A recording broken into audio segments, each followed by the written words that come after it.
Well, hello, all my lovely people. How are y'all doing tonight? I hope everybody is doing well. Happy Saturday. I hope y'all have had a good day so far. I am not coming on camera, and there's a good reason for it. It's only been about 10 minutes since my granddaughter gave me a facial, and I look like I got a whole pint of lotion attached to my face. It is very shiny right now. But she gave me a facial with a half a bottle, I swear, of just hand and body lotion. So, anyways, and then she fixed my hair and it's way up on top of my head. And so, anyways, I wouldn't trade that for anything in the world, but no, I'm not getting on camera yet tonight. It would probably blind y'all. I would be so shiny. But oh yeah, gotta love those grandbabies. Oh, and she has decided she wanted to learn to play Yahtzee. And so now we play Yahtzee, and we were writing on paper how we're going to do it. And we put 1 through 6. And when you roll your dice, if you get threes, you count how many dice have the number 3, and that's your score. So it's very easy for her to count and add up her score. So the game takes us about maybe 5 minutes. So we play lots of Yahtzee. So, anyways, she's my little sidekick. And yesterday I had all 4 grandbabies here. So that made my heart smile. Ziva, no, stay up here. I got my dog up here with me, and I shut the door because Texas A&M is playing, and my son is an Aggie fan all the way through his whole entire body. And when they play, he's loud, and my dog gets scared. So she's up here with me.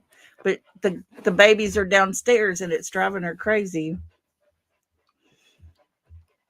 Yes, I love Yahtzee. I have played Yahtzee my entire life, I think. And for her to want to play it, it was real cool. We had fun. Played about 5 games in a row. And then she says, "Okay, Lolly, you lay down right here." And she had me a pillow laid out so I could lay my head on the pillow. And then she got the bottle of lotion, and I was like, "Holy crap!" So I'm awful oily, but anyways, well, I haven't heard much going on today out on the streets.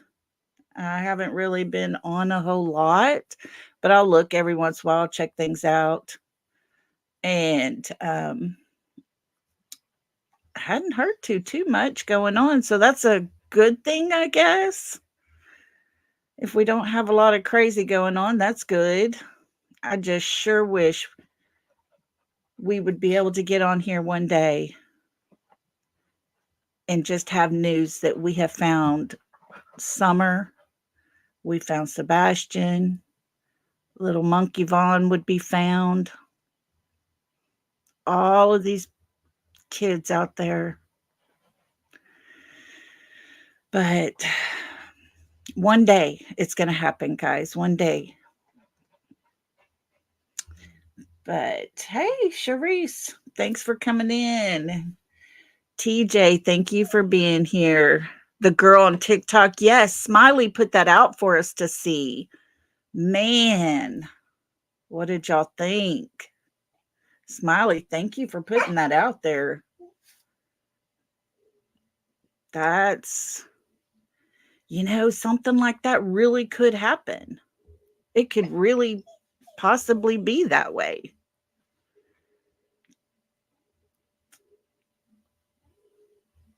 Yes, that is somebody's child. Yes. Hi, Miss Kathy. Thanks for being here. TJ, thank you for always being here. Not crazy. Thank you so much.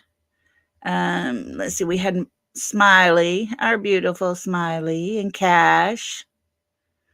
And Miss Janice was in here earlier. She stopped in to say hey. So, hello. Anybody in the bushes that are listening? Thank y'all for being here. I appreciate every one of you.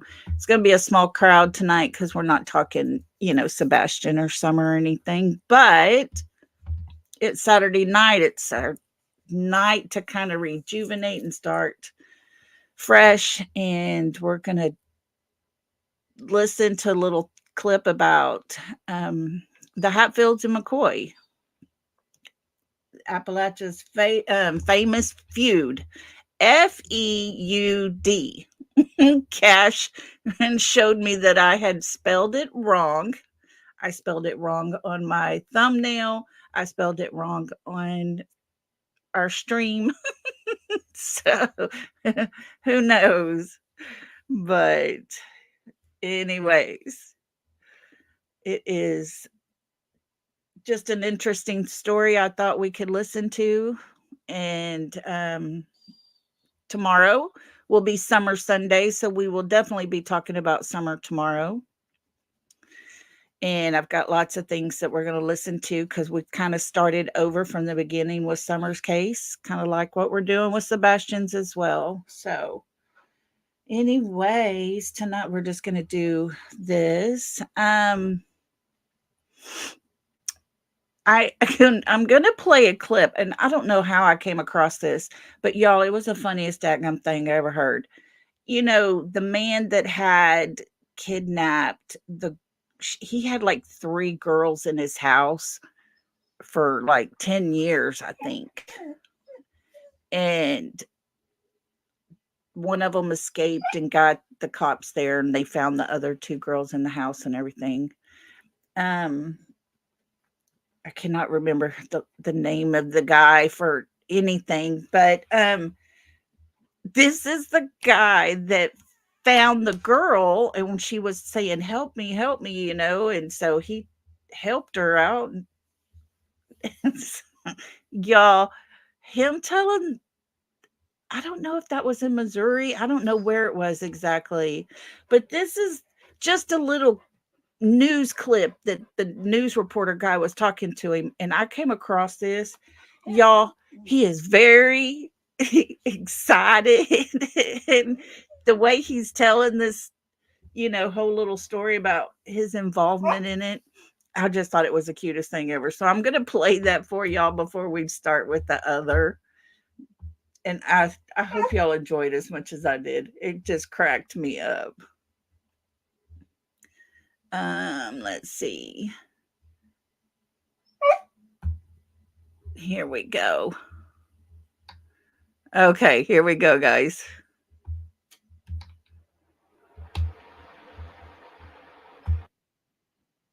Charles. Hey, Charles, let me talk to you. I'm talking with Charles Ramsey. He's a neighbor. Walk me through again what happened this afternoon. You heard screaming. Heard screaming. I meet my McDonald's. I come outside. I see this girl going nuts, trying to get out of her house. So I go on the porch. Okay. I go on the porch, and she says, "Help me get out. I've been in here a long time." So I figured it's a domestic violence dispute. So I open the door, and we can't get in that way because how the door is, it's so much that a body can't fit through, only your hand. So we kick the bottom, and she comes out with the little girl, and she says, "Call 911." My name was Amanda Berry. Now, did you know who that was when she said that? When she told me, it didn't register until I got the call in 911, and then I'm like, I'm calling the 911 for Amanda Berry. I thought this girl was dead. You know what I mean? And she got on the phone and she said, "Yes, this is me." And the detective, Cook, right here, Detective Gregory Cook says, "Charles, do you know who you rescued?" I said. Now, and when did you see Gina? About 5. We're good. So about 5 minutes after the police got here, see, the girl Amanda told the police I ain't just the only ones. It's some more girls up in that house. So they went up there, 30, 40 deep. And when they came out was just astonishing because I thought they were going to come up with nothing. I figured, whoever she was, and like I say, my neighbor, you got some big testicles to pull this off, bro, because we see this dude every day. Every day. How long have you lived here? I've been here a year. Okay. You see where I'm coming from? Right. I barbecue with this dude. We eat ribs and whatnot and listen to salsa music. You see where I'm coming from? Yeah. And you had no indication that there was anything going on? Bro, not a clue that girl was in that house or anybody else was in there against their will, because how he he just comes out to his backyard, plays with the dogs, tinkers with his cars and motorcycles, goes back in the house. So he's somebody that you look away because he's not doing nothing but the average stuff. You see what I'm saying? Yeah. There's nothing exciting about him. Well, until the day. What was your reaction on the girls' faces? I can't imagine to see the sunlight, to be around people. I knew something was wrong when a little pretty white girl ran into a black man's arms. Something is wrong here. Dead giveaway. Dead giveaway. Charles, thank you very much. Dead giveaway. Thank you very much for your time. And either she homeless or she got problems. That's the only reason why she run to a black man. Charles, thank you for being there, man. Charles Ramsey, a neighbor, heard the screaming, took action, went and did what he needed to do. The rest is unfolding before us here on Seymour. I'm going to send it back to you.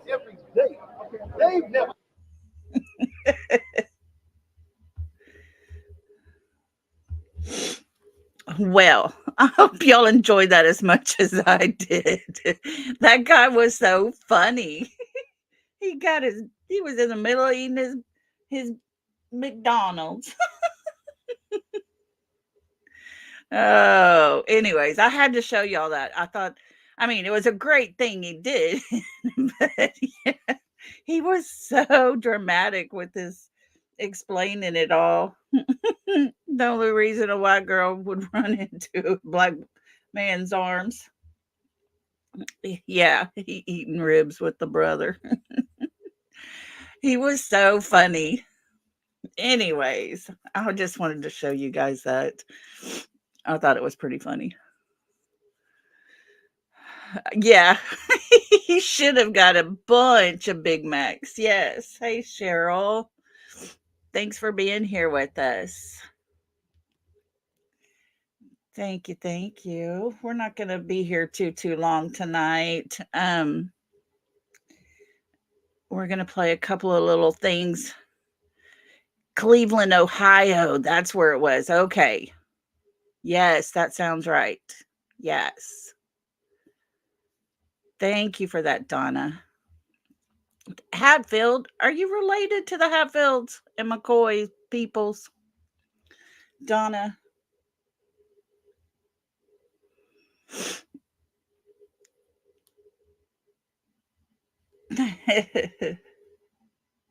That's what we're going to listen to tonight. That story has always just intrigued me.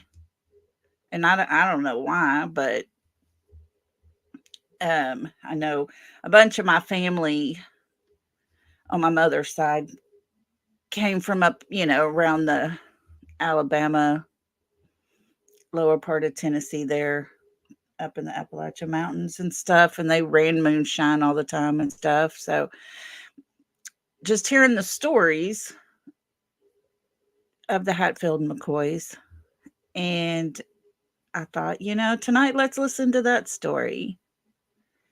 So, anyways, okie dokie, guys. Let's see. It has a strange beginning. Went left real fast. Yeah. My dad's side of the family Indian, and they still run moonshine. Really? I tell you what, guy I dated for several years, man. First time I ever met his daddy, he had picked me up. He was through work and picked me up. And we went to his house. He went to go change, shower and change before we went out that night. And his daddy come walking out through the woods. And I was like, who is this man coming out in the middle of the woods, And it was his daddy. And we got in the car and we're leaving. I'm like, what's your daddy doing out there in the woods? He goes, oh, he has a still out there. He's got him a little bed he sleeps on. Because when he goes out there to make his moonshine, Mama makes him sleep out there. It's like, oh my gosh. I didn't know they still did all that stuff. But yeah, that was right here in East Texas. And he had a whole still set up out in the woods. Had him in a little camp. But anyways, okay, guys. Well, let's get started and let's listen to some of this. Let's see. There's two of them that I'm gonna play for y'all. And they're pretty interesting. Pretty interesting. Underground in the woods. Wow. Smiley, you had a good live going a while ago. You had a real good live going. I wasn't chatting because I was getting my facial. Okay, here we go, guys.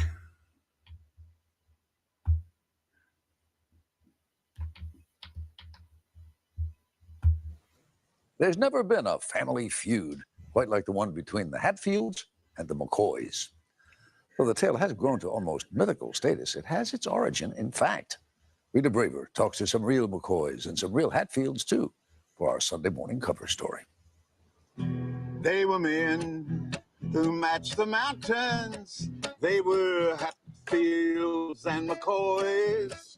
They were men matched the mountains, and they were men when they were boys. Jimmy Wofford doesn't just sing about the most famous feud in American history. He's a descendant of one of the warring families. Middle name would be McCoy. My mother was a McCoy. But when he and his friend and neighbor, Linda Hatfield Van Meter, were growing up, the subject of the Hatfield-McCoy feud was too sensitive to discuss in these parts. Our families didn't talk about it. Didn't. My grandfather said, your hide is on the fence if you talk about it. You can get a busting in your rear. But the rest of the world is fascinated with the story of the two clans, led by Randolph McCoy, known as Old Randall, and William Anderson Hatfield, called Devil Ants, though exactly why isn't known. There's one story that his mother said he's so mean that even the devil's afraid of him. He was a tough guy. He was a tough guy, and he was a leader of men. What I sort of say is that Devil Ants was a man who took life by the horns, and Randall seems to be a guy that life took him by the horns. West Virginia University professor Bill Richardson says it all began here on the West Virginia-Kentucky border in the wake of the Civil War, where some had sided with the Union, others with the Confederacy. Huge amount of tension. You talk about brother against brother. That's exactly the kind of situation here, neighbor against neighbor. Randall McCoy's brother, Asa Harmon, was one who fought for the Union. He got wounded and came home. And then some of the Hatfields, who were Southern sympathizers and Southern soldiers, tracked him down and murdered him. The Hatfields tracked down this McCoy and murdered him simply because he was a Union soldier? Absolutely. That was 1865. And so began skirmishes over land and valuable timber rights. But the next major battle came in 1878 over a hog of all things. Well, Randall McCoy got into a dispute with Devil Ance's cousin and best friend, Floyd Hatfield, over a hog. He thought that Floyd had stole his hog. And people in those days, they needed that hog for protein. It fed a family of 4 for 30 days. The case went to trial right here. This is a replica of the cabin where the local magistrate lived. Could y'all imagine going to court over a hog? We have people here in East Texas who they go out hog hunting.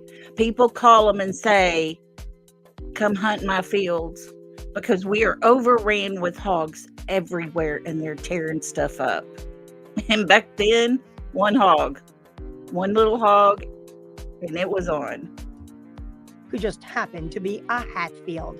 And you guessed it, the Hatfields won. And after this trial was over, there was a murder over the hog trial. Right. The main witness for the Hatfields was out hunting, and he ran into a couple of the McCoys. They pulled their guns, the Hatfield was killed, one of the McCoys was injured, and the other one was unhurt.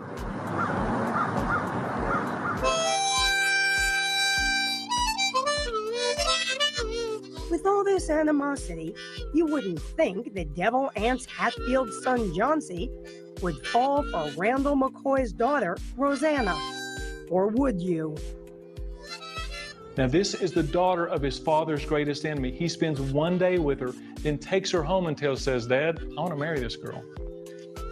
So do they get married and live happily ever after? Well, that's not the way things happen in the feud. Devil Anse allows her to stay in the house, and she becomes pregnant.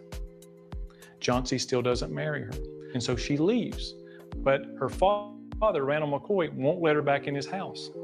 So she has to go stay with her Aunt Betty to have the baby. Rosanna's child lived only 8 months. 6 months after the baby dies, Johnsy marries Rosanna's first cousin, Nancy McCoy, who coincidentally is the daughter of the first person killed in the feud. You gotta say that is a pretty amazing story. That's the reason this story has lived. It's unbelievable that these things happen, but they happen. And kept happening. In 1882, Devil Anse Hatfield's brother Ellison is murdered by 3 McCoy boys, who in turn are executed by Hatfields. As the feud escalates, the Hatfield boys get an idea. On New Year's Eve night, 1887, just before the dawn of 1888, a bunch of the Hatfields get all liquored up and drunk for New Year's. They say, hey, I've got a solution to our problem. Let's just go kill all the McCoys. Problem solved. And that's what they do. Or at least try to. There is an intense romantic excitement about these two people. As Walter Cronkite described in the CBS reenactment, the Hatfields set fire to old Randall McCoy's home. Kill it. 2 of his children are killed, though he gets away. The state of Kentucky hires a marshal known as Bad Frank Phillips to round up the Hatfields. He was tough, he was mean, he was ruthless. That's exactly what the McCoys wanted. And they come together at the culminating battle of the feud, a battle called the Battle of Grapevine Creek. The History Channel miniseries shows the fever pitch this battle reached. Yeah! Trying to get yourself killed! Fire, baby! Kill them all! Trap! Hey! Get ready! Get everybody back to the horses!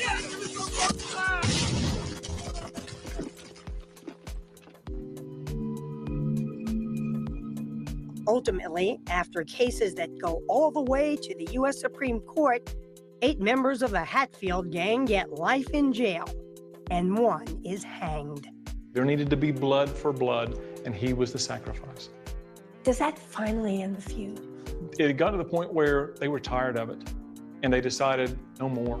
There were a few skirmishes after this, but basically that is the end of the feud. They were men who matched the mountains. They were Hatfields and McCoys. Both old Randall McCoy and Devil Anse Hatfield lived until their 80s, their feud becoming the stuff of American legend. Even today, their descendants marvel at all the interest in the Hatfields and the McCoys. What's fun about being part of this story? You can laugh at what they don't know. Can't you? Good one, Jimmy. Thank you. You can laugh at the lies. Can we laugh at what they do know? And what they do know. Okay. Hell of a man, he lived his life in peace. Why do you think people have been so fascinated by this over the years? Well, you've got amazing characters doing unbelievable things on a Shakespearean scale.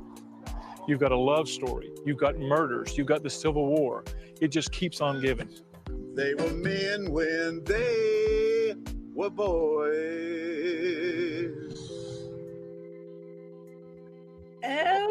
Okay. All righty.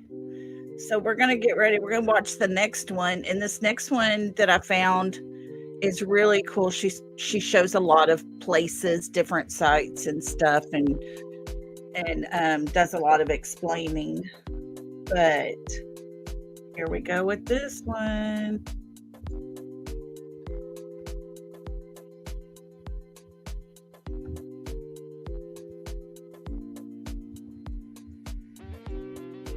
Walk with History is visiting the Hatfields and the McCoys here in Pikeville, Kentucky.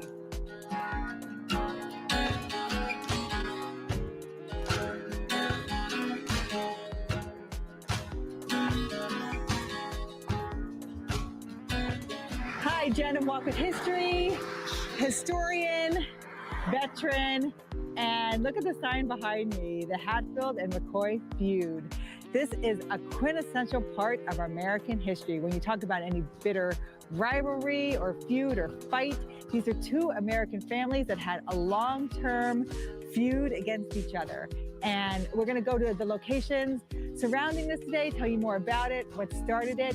It all starts with the Civil War and picking sides, then property, then intermarriage, and it leads to a lot of deaths, a lot of hardship, and in the end, no one really wins. But there are descendants of the Hatfields and McCoys still today. You still read about it in literature, you still see it, and it's even the doctor from Star Trek, McCoy, is a descendant, supposedly a descendant from the McCoy family.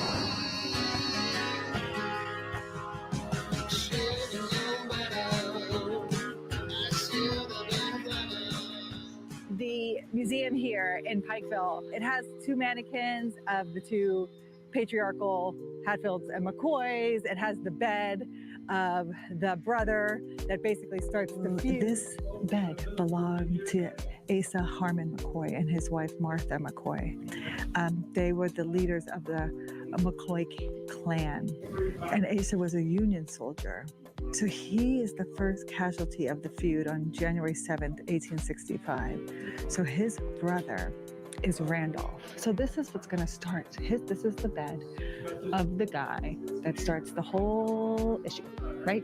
Because the Hatfields and the McCoys, here we got Randolph, old Randall, and here we got William Anderson, double aunts.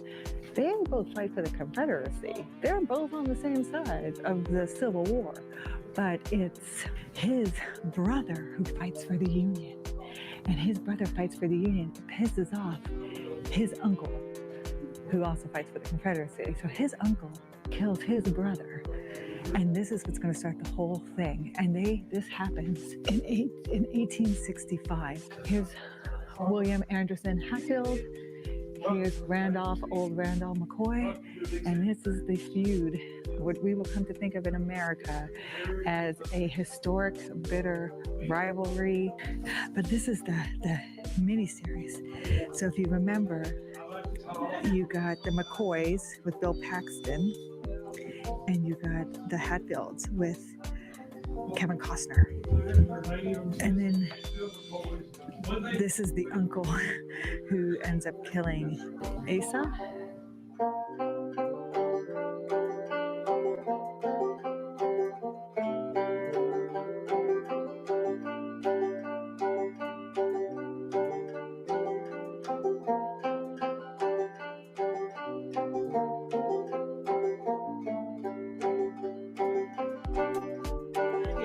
Pulled into a parking lot over here, and we were told we can't park there, and the guy's badge, his last name's Hatfield, and I said, are you a family member of the Hatfields and McCoys? And he was.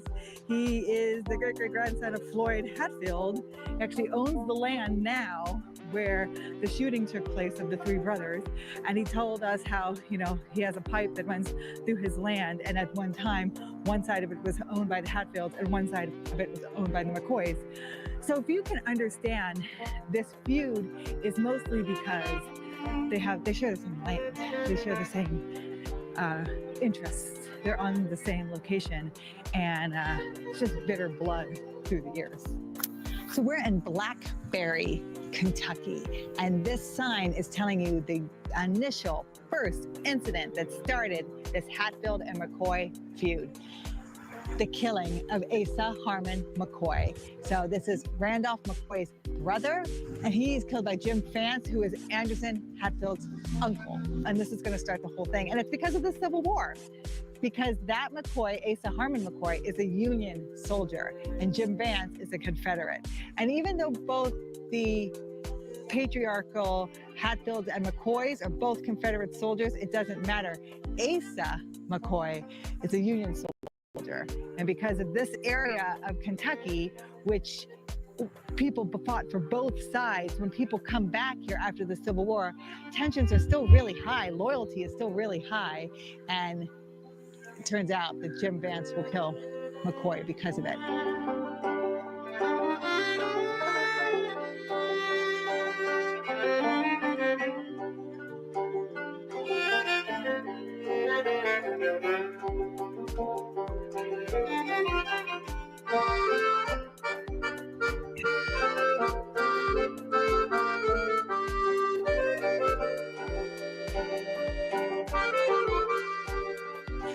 So this location in McCarr, Kentucky, two things happen here that are very pinnacle in the McCoy-Hatfield feud.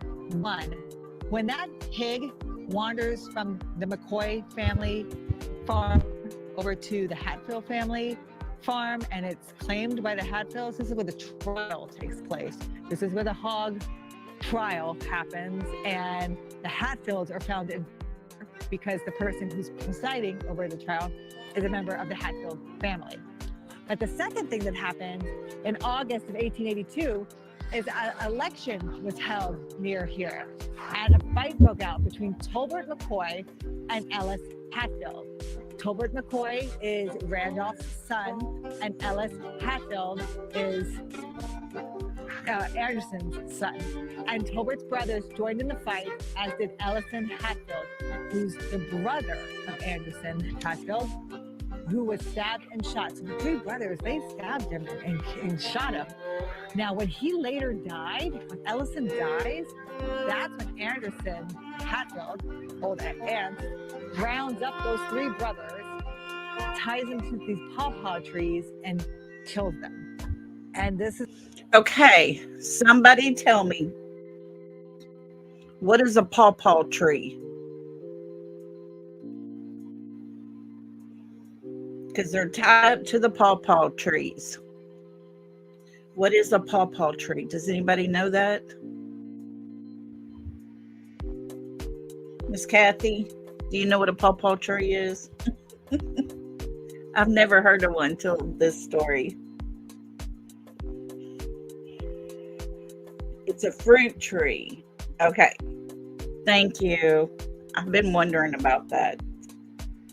Okay, here we go. Let's finish this up.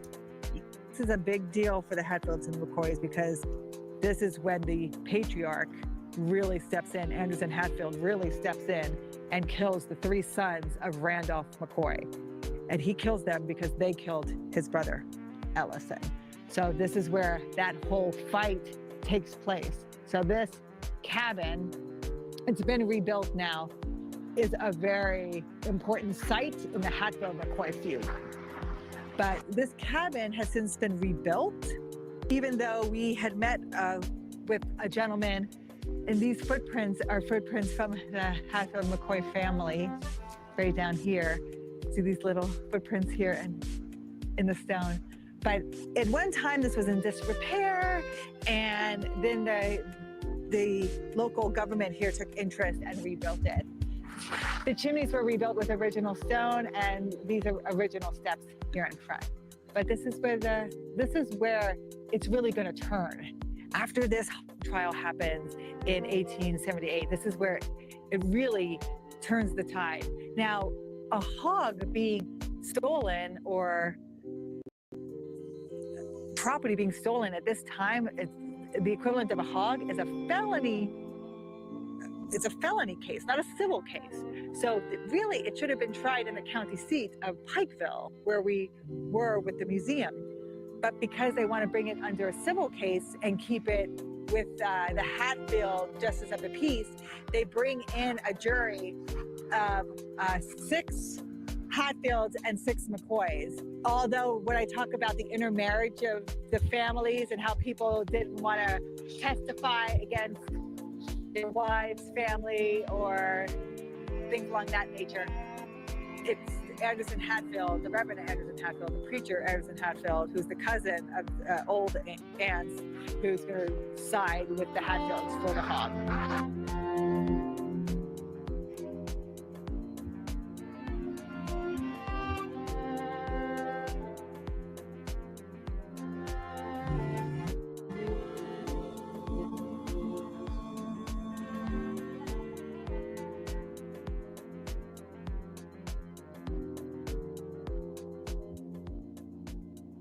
So right outside of Hardy, Kentucky, and this is where the McCoy house was.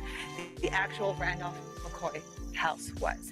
And this is what gets burned in 1888, but this is where the Randolph McCoy family lived. This is where their well is. This is where their cabin was. And over here, this mountain across from their house is where the pig, the infamous pig. Who does the pig belong to? The Hatfields and the McCoys. And this pig is what's going to pull them back into this feud 13 years after McCoy's brother has been killed. So this is what pulls them back in, because this feud over the pig, and then the house burns January 1st, 1888. So their cabin was right over here. This is where their cabin was. So their well was right beside it. And look at like this nice little valley through here. But this is where the McCoy cabin was. How neat is that, right?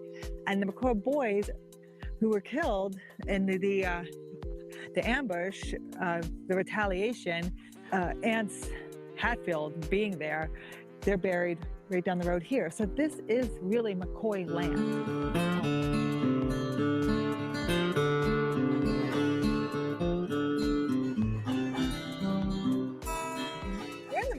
Of really rural Kentucky, and you got the Hatfields, you got the McCoys, you have them having a bunch of children, and of course you're going to get intermarriage. You're going to get people who fall in love and marry each other and have children.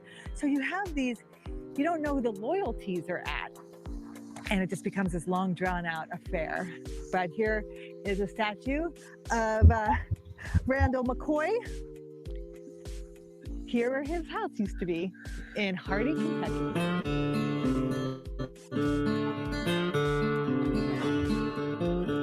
I'm at 235 Main Street, Pikeville, Kentucky, and this is the McCoy house.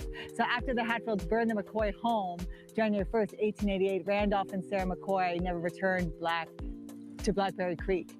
And then they lived here, and Randolph operated a ferry across Big Sandy River. So this is the McCoy home here in Pikeville, Kentucky. It's now a restaurant, but if you wanted to visit their home, it's right here, 235 Main Street. So here's the sign for the McCoy Cemetery. It says, among the graves in the McCoy Cemetery, those of Randolph McCoy's 3 sons, Tolbert, Farmer, and Randolph Jr. Now, as you remember, those are the 3 boys who stab the Hatfield's brother. He ends up dying, and because he ends up dying, the Hatfields take the 3 of them, tie them up to trees, and shoot them and kill them. To get to the cemetery, you have to climb up a lot of steps and basically a hill.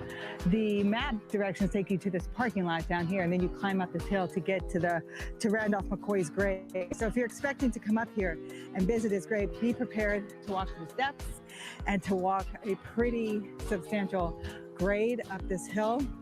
His grave is easy to find now. It has the black fence around it, and it says McCoy grave on it.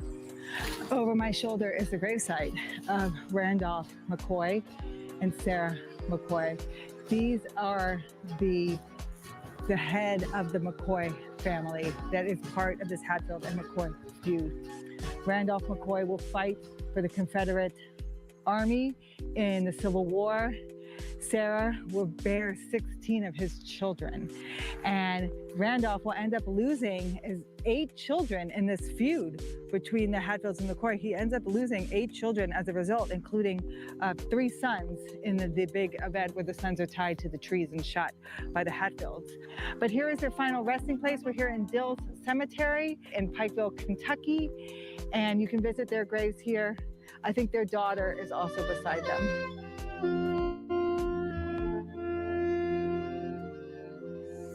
Outside of McCarr, Kentucky, they have this monument to the Hatfields and the McCoys. A little monument to William Anderson Hatfield, patriarch of the Hatfield side of the family, 1839-1921. He has 13 children, and he dies January 6, 1921, and he's buried with Sarah Ann in West Virginia. He finds the Lord and is baptized at the end of his life. Here is Randolph McCoy. This is the patriarch of the McCoy family, 1825-1914. He was born October 30th, 1825. He married Sarah McCoy December 9th on my birthday, 1849. They lost their home and 7 children as a result of the Hatfield and McCoy feud. After the feud, Randolph operated a ferry in Pikeville for many years. Remember, he moved there in 1881 after his cabin is burned down. He dies March 29th, 1914, and he's buried at the Dill Cemetery in Pikeville, Kentucky. We visited there. This monument does a really cool job of showing West Virginia on one side and Kentucky on the other side, and the Tug River that kind of separates West Virginia and Kentucky, and the Hatfields and the McCoys, and it kind of goes through the timeline of what is happening in the family between the two. So you have the McCoy here on the Kentucky side, the Hatfields on the West Virginia side, and just their feud and the things that happen a long time.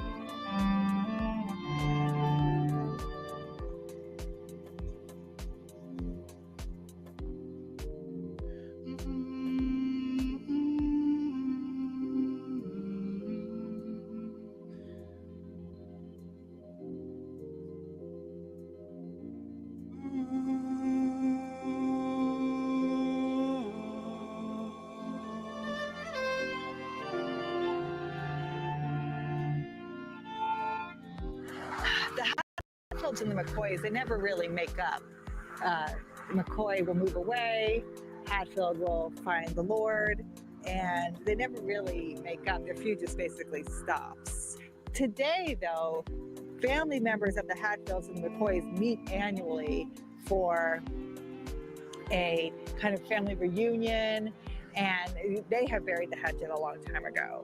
But this Hatfield-McCoy feud is still synonymous in American history with any bitter conflict or long-term family strife. And it's still used today in many instances. And if you ever hear anyone talk about, a bitter rivalry like the Hatfields and McCoys, you'll know where it started from. On to our next Walk of History.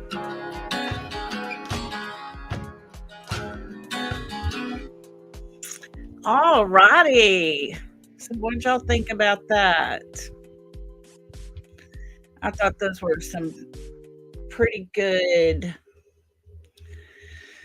little documentary type of things. They told the story very well. I've always been just fascinated by that story with those families. So, all right. Well, good. I'm glad y'all enjoyed that. Saturday nights, we're going to do something kind of like this, just a step away from the whole true crime stuff and give us a break. So, y'all let me know. Send me an email. Let me know if there's something y'all want to go over and listen to or whatever. We will do it for sure because I enjoy history. I enjoy things where I learn from it, learn something new. Tonight I learned about a pawpaw tree.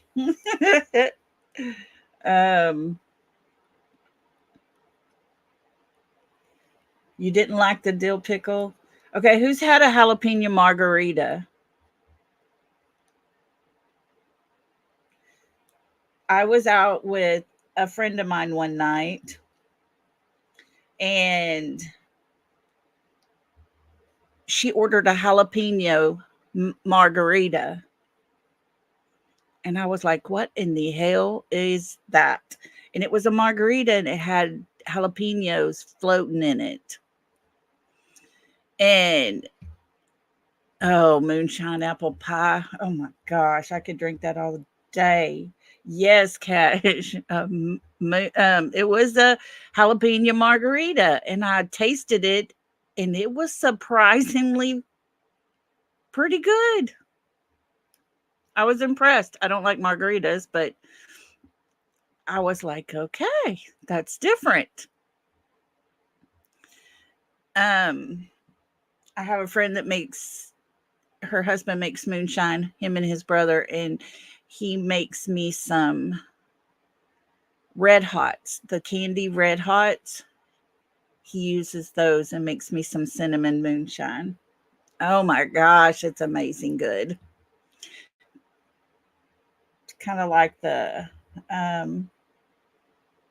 what is the new whiskey they got out, that cinnamon type of stuff?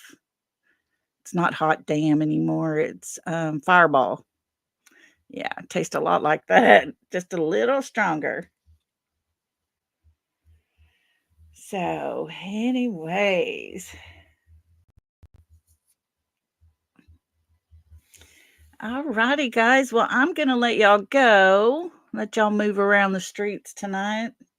But thank y'all for hanging out with me. You know, we don't talk about true crime on Saturdays, so we have a small crowd in here, but it's enjoyable. I like it. I enjoy everybody being here. And I do thank you all. And we will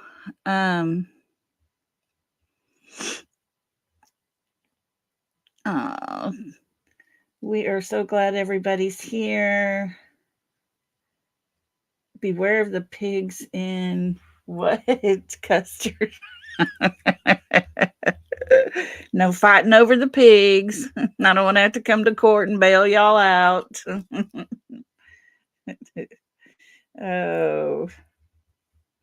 Oh, you're good, Rhonda. We're fixing to get off of here. But thank y'all for coming tonight. I appreciate y'all so much. I love y'all so big. Just don't forget, it's the month of thanks. So just write down tonight what you're thankful for today. And every day, look for something to be thankful for. Love you guys, and we will see y'all tomorrow. Love and hugs. Bye.